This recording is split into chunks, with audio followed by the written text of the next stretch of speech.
하나님 말씀은 시편 3편 1절부터 8절까지 말씀입니다. 시편 3편 1절부터 8절까지 말씀을 저와 여러분들이 한 절씩 교독하겠습니다. 여호와여, 나의 대적이 어찌 그리 많은지요. 일어나 나를 치는 자가 많으니이다.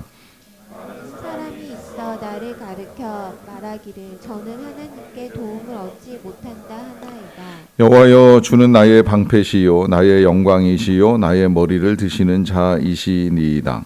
내가 나의 목소리로 여호와께 부르짖으니 그 성산에서 응답하시도다. 내가 누워 자고 깨었으니 여호와께서 나를 붙드심이로다. 천만인이 나를 둘러치려 하여도 나는 두려워 아니하리이다. 여호와여, 일어나소서. 나의 하나님이여, 나를 구원하소서. 주께서 나의 모든 원수의 뺨을 치시며 악인의 일을 꺾으셨나이다. 구원을 여호와께 있사오니 주의 복을 주의 백성에게 내리소서. 아멘. 오늘도 우리는 기도로 하루를 시작을 합니다. 기도하는 건 여러 가지 이유가 있습니다만은 앞으로 일어날 일을 막기 위해서라도 이제 기도가 필요할 때도 있고, 또 현재 겪고 있는 일들의 답과 은혜의 능력, 응답을 구하기 위해서라도 이제 기도를 하게 됩니다. 하지만 때때로 이 기도가 이제 우리의 마음을 힘들게 하는 이제 경험을 시켜주기도 하는데, 그것은 이제 응답이 더딜 때입니다. 생각보다 오랜 시간 기도를 해야 되고, 그 기도 가운데 일어나지 않는 이제 변화들 속에서의 이 답답함이 있을 수 있습니다. 또 그런 경우 아니라고 한다면 기도로 여러 가지 일들을 잘 헤쳐왔지만 그럼에도 불구하고 또 새로운 일들에 직면하게 될 때에 왜 우리에게 있어서 이러한 시련이 그치지 아니하는가라고 하는 이제 의문도 갖게 됩니다. 이런 모든 상황들 속에서 우리의 믿음의 선배들이 하나님 앞에 어떻게 나아갔는가라고 하는 것을 보는 것도 이제 도움이 되리라고 생각을 하는데, 감사하게도 이 시편은 이제 그런 믿음의 사람들의 모습을 우리에게 많이 보여줍니다. 그런데 우리가 앞서 읽었던 1편이나 2편 같은 경우에는 이제 누가 썼는지도 모르거니와 그 시의 내용들이 그들이 어려운 상황에서 어떻게 기도를 하고 또 어떤 응답을 받았는가 하는 것을 보기는 어렵습니다. 오히려 이 두 편의 시가 가지고 있는 이제 특성대로 이 시편은 이제 전체 시편을 보여주기 전에 우리가 어떻게 살아야 하는가 하는 것을 가르쳐주는 이제 교훈시, 지혜시 같은 느낌을 줘요. 특별히 어제 같은 시에는 이제 이 교훈을 받아라, 지혜를 얻으라라고 하는 표현을 직접적으로 이제 언급하면서 우리에게 있어서 이 지혜와 교훈이 얼마나 중요한가 하는 사실을 이제 알려주게 되는데, 그 지혜와 교훈을 따라 살아갈 때 이제 복 있는 인생, 형통한 인생, 또 영광스러운 인생이 될 것을 이제 우리에게 알려줍니다. 그러다 보니까 어쩌면 이 시편 150개를 편집한 이제 이 편집자가 의도적으로 이 1, 2편을 앞쪽에 이제 배치하는 것이 아니겠는가 하는 생각이 들고요. 그렇게 이제 서론 같은 시편이 지나가고 난 다음에 이제 오늘부터 본격적으로 이제 개인의 고백을 담은 이제 시를 우리가 읽어 나가게 되는데, 그 고백 중에도 이제 하나님께 찬양을 올려드리는 고백이 있는가 하면 또 오늘 시같이 이제 하나님을 향한 이제 탄원 같은 시가 있습니다. 이 시는 소개되기를 다윗이 그의 아들 압살롬을 피할 때에 지은 시라라고 하는 이제 표제가 붙어 있고요. 그 시가 이제 1절에서 이렇게 시작이 됩니다. 여호와여, 나의 대적이 어찌 그리 많은지요. 일어나 나를 치는 자가 많으니이다라고 하는 고백입니다. 자, 여기서 다윗이 이런 고백을 하는 이유는 이제 너무나 분명하지요. 그는 어렸을 때부터 이제 적과 싸우는 인생이었습니다. 제일 먼저는 골리앗을 대적해서 싸우는 것으로부터 시작을 해서 그 이후에 사울로 인해서 이제 많은 시간의 어려움을 겪었던 것도 이제 그가 겪은 대적과의 관계에서 오는 어려움이겠지만, 또 그 이외에도 실제 이 다윗은 많은 전쟁을 치렀잖아요. 이 많은 전쟁들 속에서 늘 적과 싸워야 되는 이제 어려움들이 있었는데, 그것으로도 이제 부족했나 하는 이제 의문이 들 만큼 그는 인생 이제 말년쯤 될 때에 이 아들 압살롬의 반역에 이제 시달리는 고통을 겪게 됩니다. 그러니까 정말 내 인생에는 왜 이렇게 대적이 많은가? 어렸을 때부터 전투에 참여해가지고 전쟁을 치렀는데 이후에 인생 전체가 늘 전투의 나날들이 아니었나 하는 생각도 들고, 어떻게 보면 이제 이때쯤이면 이제 어느 정도의 안정을 찾을 것이라고 생각을 했는데 그 안정이 깨지는 이제 상황을 이제 맞이하게 된 것이죠. 그리고 이제 요 압살롬의 반역이 있기 전에 이제 그가 이제 또 하나 겪었던 어려움은 이 아들 암논이 세상을 떠나는 거예요. 암논이 다말을 범하는 바람에 이 암논의 오라비였던 압살롬이 이 암논을 죽임으로 말미암아 이제 아들을 잃게 되는 이제 고통도 겪게 되었는데 그 고통과 함께 이제 또다시 이 압살롬이 반역을 일으켜서 아버지를 죽이고 왕을 차지하겠다라고 하는 이제 이런 모습을 보이다 보니까 이제 정말 내 인생의 대적이 너무 많다라고 하는 고백을 할 수밖에 없고요. 그러는 가운데에 이제 2절은 이런 이제 말도 하는데요. 많은 사람이 나를 대적하여 말하기를 그는 하나님께 구원을 받지 못한다 하나이다라고 하는 말입니다. 자, 이 표현 자체로 보면 지금 이제 다윗이 조롱을 받고 있는 듯한 느낌이 듭니다. 그 조롱은 이 하나님께서 이제 이 위험한 상황에서 다윗을 건져주지 않는다라고 하는 느낌을 드는 이제 조롱이고, 또 바꿔서 말하자면 이 하나님께서 다윗을 위험한 상치에 이제 방치한 것이, 위험한 상황에 방치한 것이 아닌가라고 하는 이제 표현을 하는 것인데, 이제 이런 표현이 저는 정말 사람들로부터 듣게 된 다윗이 들은 내용인가, 아니면 이 다윗 스스로 사람들이 그렇게 생각하실 것이라고 이제 말한 것인가, 이제 뭐 혼란은 좀 와요. 뭐 우리가 사실은 사람들이 말을 하지 않아도, 또 사람들이 말하는 게 내 귀에 들리지 아니하여도 사람들이 이렇게 생각할 거야, 이렇게 말할 거야라고 우리의 마음 속에서 지어내고 만들어내는 말이 있거든요. 이제 그러다 보니까 때로는 그것 때문에 스스로 이제 이 자괴감을 느끼기도 하고, 또 스스로를 자조하기도 하고, 아니면 그런 내용으로 이제 자녀들을 이제 가르치고 하는 경우도 생기다 보니까 이제 없는 말이 마치 있는 것처럼 존재하는 느낌을 주기도 하는데요. 또 한편으로는 다윗 같은 경우에는 실제로 이제 이 조롱하는 소리를 직접 듣기도 해요. 물론 그가 뭐 지금 이 다윗의 표현대로 너는 하나님께 구원을 받을 수 없어, 막 이런 표현을 정확하게 사용을 하진 않았는데, 이 압살롬을 피해 가지고 피난을 가는 상황 속에서 이제 사울 집안의 사람인 시므이라고 하는 사람이 이 다윗을 조롱하고 욕하잖아요. 네가 왕을 죽이고 왕이 되더니 결국은 네가 이제 그런 일을 겪는 거 아니겠느냐라고 하면서 마치 다윗이 현재 겪는 일이 하나님의 심판인 것처럼 이제 저주를 퍼붓는 일을 겪게 되는데, 그런 이야기가 단 한 명에게서만 이제 우리의 귀에 들려온다 할지라도 우리의 마음은 많은 사람이 나를 대적하고 있다라고 하는 이제 느낌을 가지고 이런 표현을 사용할 수 있다라고 하는 것이고요. 또 그 다음에 이제 꼭 그런 이제 두 가지 경우 아니면 이런 생각도 들 때가 있어요. 이 다윗은 이런 모든 일들을 겪어나가는 출발점이 어디인지를 스스로 알고 있습니다. 지금 아들인 암논이 죽는 거, 다말이 이 강간을 당하는 거, 그리고 압살롬이 반역을 일으키는 이 출발점에 이 다윗이 우리아의 아내 밧세바를 취했다는 사실이 있잖아요. 그것 때문에 그 밧세바와의 사이에서 처음 나온 아기가 죽고, 그 다음에 솔로몬을 얻기는 얻었지만, 그러나 다윗의 마음에는 그 죄악이 쉽게 잊혀지거나 지워지지 않거든요. 그리고 성경은 표현하기를 그런 사건들이 있을 때마다 그 후에 이 일이 있으니라라고 하는 말씀을 통하여서 이 우리아의 아내를 범하는 사건 후에 어떤 일들이 있었는가 하는 사실을 밝혀주는 것을 보게 되면, 다윗의 마음에는 정말 나 같은 사람은 하나님께 사랑을 받기가 힘든 사람인가, 하나님께 구원을 받지 못하는가 하는 생각이 마음에 이제 자리를 잡으면서 마치 이런 생각들이 사람들의 비난으로 자신의 귀에 들려오는 것 같은 이제 소리가 됩니다. 그러면 이제 이런 상황에서 이런 일들을 겪을 때 어떻게 해야 되느냐라고 하는 이 질문 앞에 우리가 남들에게 쉽게 해서는 안 되는 말이 뭐 기도합시다, 기도해 보죠라고 하는 말이기는 합니다만은, 그러나 이런 상황에서도 기도 외에 답이 있겠는가 하는 것을 오늘 다윗이 이제 우리에게 보여주는데요. 다윗은 이런 상황 속에서 하나님께 이제 기도를 합니다. 뭐 기도의 내용을 나중에 보기는 하겠습니다만은, 그는 일단 이런 모든 상황 속에서도 하나님께 기도를 드린다는 거예요. 사람들은 그가 하나님께 구원을 받지 못할 거야 라고 말을 한다 할지라도 그는 하나님의 구원을 구하면서 하나님께 엎드려 기도를 드립니다. 그러면 우리는 이런 상황 속에서 왜 기도하는가? 어떻게 기도할 수 있는가라고 하는 이제 질문을 할 수밖에 없는데요.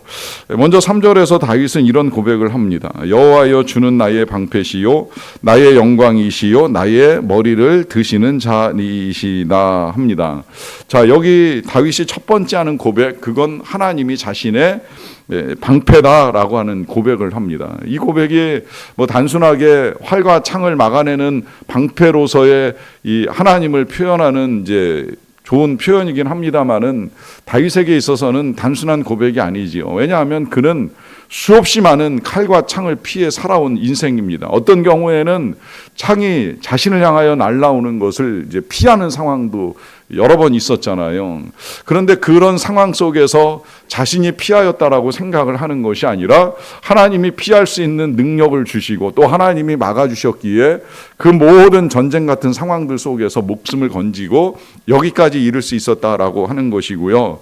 더 나아가서 이제 이런 고백들, 예를 들어 사무엘서에서 이 사무엘이 전쟁에서 승리하고 에베네셀 기념비를 세우고 난 다음에 여호와께서 우리를 도우셨다라고 하는 이 고백은 과거에 하나님이 이루신 일들에 대한 찬양만이 아니라 이제 앞으로 하나님이 하실 일들에 대한 기대를 가진 고백이잖아요. 여기까지 도우신 하나님 필요 없다가 아니라 앞으로도 도와주십시오. 그래서 기념비를 세우듯이 여호와는 나의 방패시라라고 하는 고백은 지금까지도 그렇게 막아주셨으니 앞으로도 막아주실 줄로 믿습니다라고 하는 고백을 하는 거예요. 그러니까 지금도 이 압살롬의 반역 가운데 자신의 상황을 막아주고 도와주실 분은 하나님이시라는 사실을 이제 믿고 이와 같은 고백을 하는 것입니다. 그리고 다윗은 거기서 이제 그치지 않잖아요. 그냥 방패로 싸움을 막고 칼을 막고 창을 막는 수준에서 끝나는 것이 아니라 나의 영광이 되신 하나님께서 나의 머리를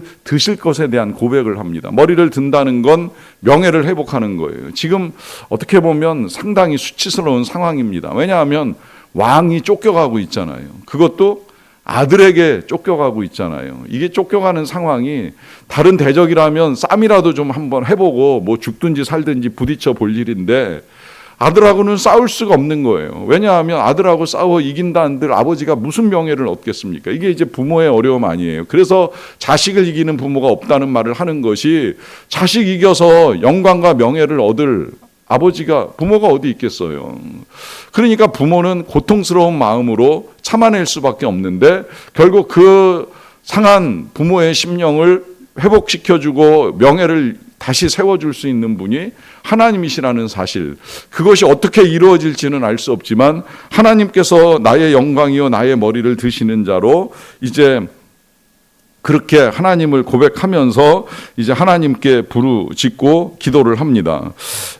그리고 5절 같은 경우에도 이제 이런 고백을 하는데요. 내가 누워 자고 깨었으니 여호와께서 나를 붙드심 이리이려다라고 하는 고백을 하는데 어떻게 보면 편안히 눕고 편안히 잘 수 없는 상황이라는 사실에 대한 역설적 표현이라고 생각을 합니다. 이 상황에 정말 잠이 오면 얼마나 오겠으며 얼마나 깊은 숙면을 취할 수가 있겠습니까? 그런데 이런 모든 상황들 속에서도 자고 깨는 수 있는 이유는 하나님이 붙드신다는 믿음을 가지고 있는 것이고 이 믿음 때문에 이제 다윗은 하나님을 찾고 하나님께 기도를 드립니다. 그리고 또 하나 이제 기도를 드리는 중요한 이유가 6절에 나오는데요. 천만인이 나를 에워싸 진친다 하여도 나는 두려워하지 아니하리이다라고 하는 고백인데요. 여러분, 이 기도가 귀한 것은 바로 이제 우리의 이 두려움을 이기는 힘, 천만인이 에워싼다라고 하는 건 어떻게 보면 굉장히 힘들고 어려운 상황인데 그런 상황 속에서도 하나님 한 분이면 족하다라고 하는 고백이 이 표현 속에 담겨 있는 것이지요. 하나님이 붙드시고 하나님이 방패가 되시면 내가 두려워하지 않겠다라고 하는 사실을 이제 고백하는 것이고요.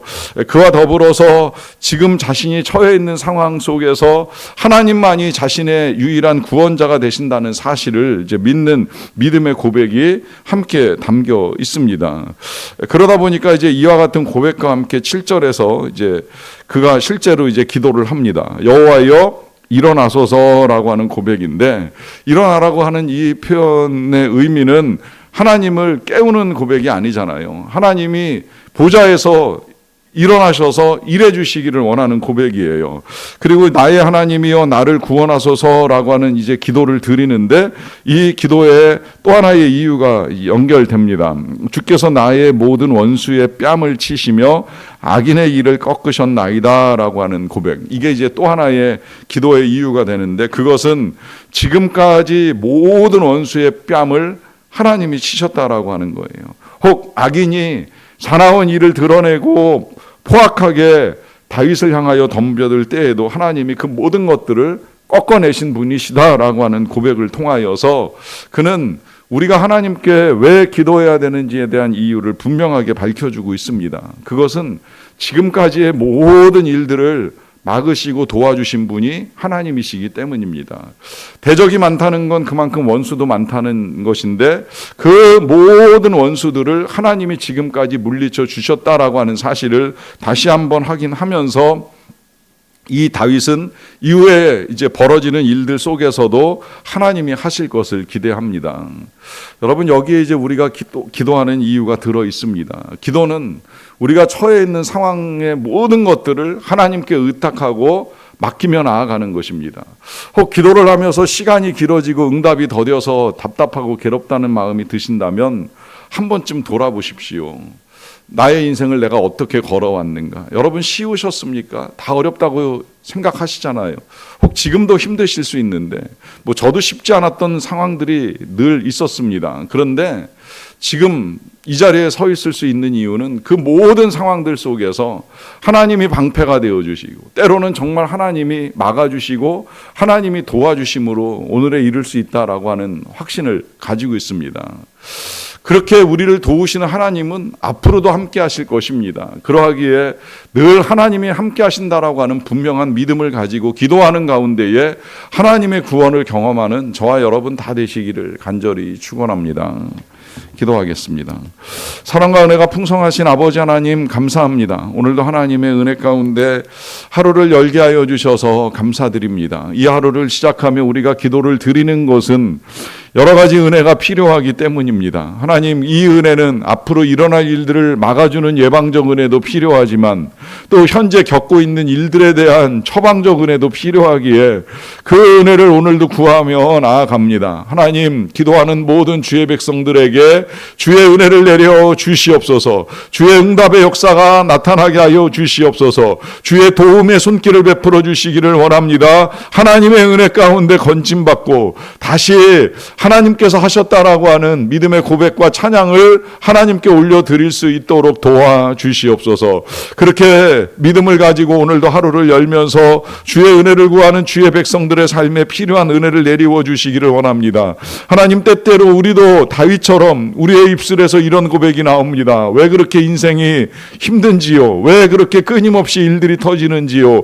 도대체 우리를 괴롭게 하는 자들이 왜 이렇게 많은지요? 라고 하는 고백을 할 때가 있습니다. 하지만 이 모든 상황들을 바꾸시고 또 우리를 영화롭게 하시고 우리의 머리를 드실 분이 하나님이신 줄로 믿사옵나이다. 하오니 그러한 소망을 가지고 오늘도 엎드린 자들마다 각 가정에 필요한 은혜를 내려주시고 하나님이 도와주시옵소서. 특별히 질병 가운데 낙심하지 아니하고 믿음을 가지고 인내하며 하나님을 찾고 구하는 주의 백성 주의 일꾼에게 하나님 치료하는 광선을 발하여 주시고 능력 가운데 고쳐주시고 온전히 회복되게 하여 주시고 다시 강건함으로 일상을 살아가기에 어려움이 없도록 도와주시옵소서.